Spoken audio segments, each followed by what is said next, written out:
Bryson, just turning the page to South Carolina after what happened last year, just I guess how much motivation is there going into this game? This one mean a little extra after what happened last year? No, sir. It don't mean any extra. But like we've been saying for the past 4 weeks, it's the biggest game because it's the next game, and that's just how we're approaching it. And we just ready to be the best team on the field Saturday. But what is like the biggest lesson you all learned from that game last year that you'll try to use for this game? I can't give you just one lesson, but moving forward as we play, get ready to prepare for these guys this week.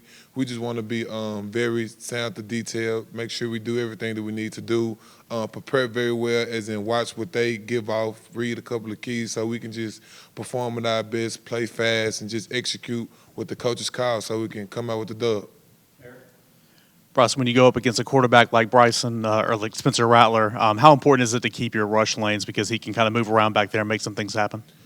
Just to make sure we keep them contained and just stay disciplined and do our job and just do what we do and just try to be disruptive and go out there and have fun with my guys. That's really what it's all about. We just like to go out there and have fun, but do our job, of course, but just go out there and enjoy it and play loose, play free, play fast, and just go out there and, man, be disruptive and do our best that we can do to just disrupt Spencer Rattler and get him off his game to make it easier for everybody else.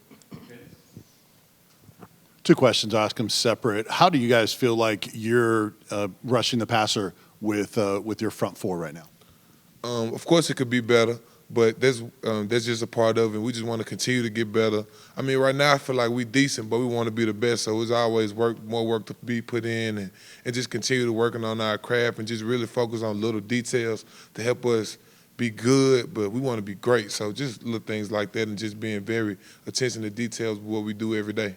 And when Omar Norman Lott not able to play that first half, what did you see from him in terms of being dialed in and engaged and ready to jump in there when he could? Man, just being a brother, being supportive, and just being dialed in. But one thing for sure is being supportive and just being loving and loving on us, showing the same energy that he would give even though he was out there on the field. So that speaks a lot for us in the room. But us in that room, we carry each other like a brotherhood. And for him to display that, even though this is his first year here, just means a lot to me and the guys in the room. And we really appreciate that from him.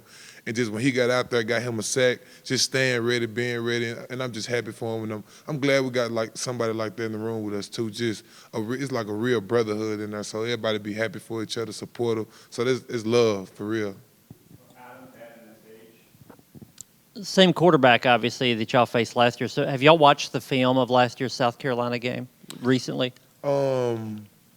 We've been focused on watching film that they played in these previous weeks to just see what different type of things they're doing and little tendencies they have as a O-line and quarterback and as an offense. So we really haven't been focused on anything that happened in the past, just what's going on now and what's occurring now. So that's about it. Last season, did you guys ever watch that film, or did you just sort of flush it and move forward?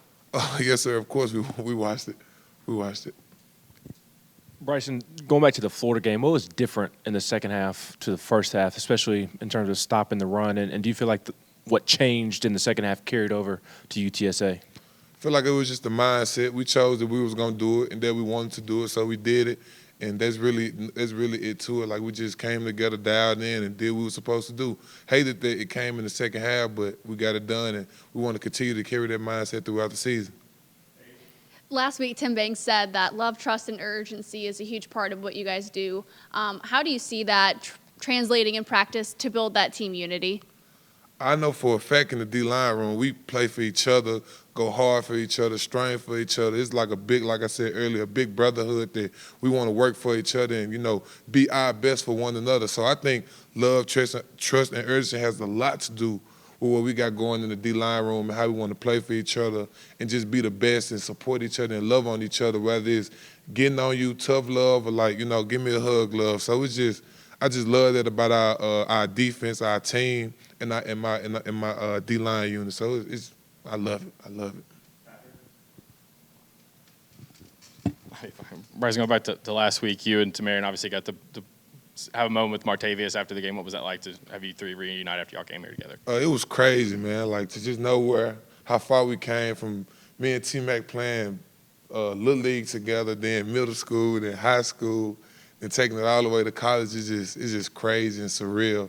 And it's just a moment that I never forget. We took a picture, probably gonna get the picture framed up to remember that, you know what I'm saying? That was real special, and it was special, genuine. It's so many words that I could just describe and give you, but it was a great experience and a great feeling to be out there with those two and get that picture like we did after the game. It was, man, amazing.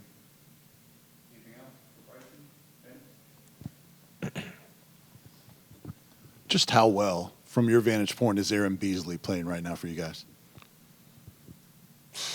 Man, I feel so comfortable playing up front, knowing him and those other guys behind me is crazy. But Bees is a great leader. That's first and foremost, great leader. Gives off great energy, very attention to detail in everything he do.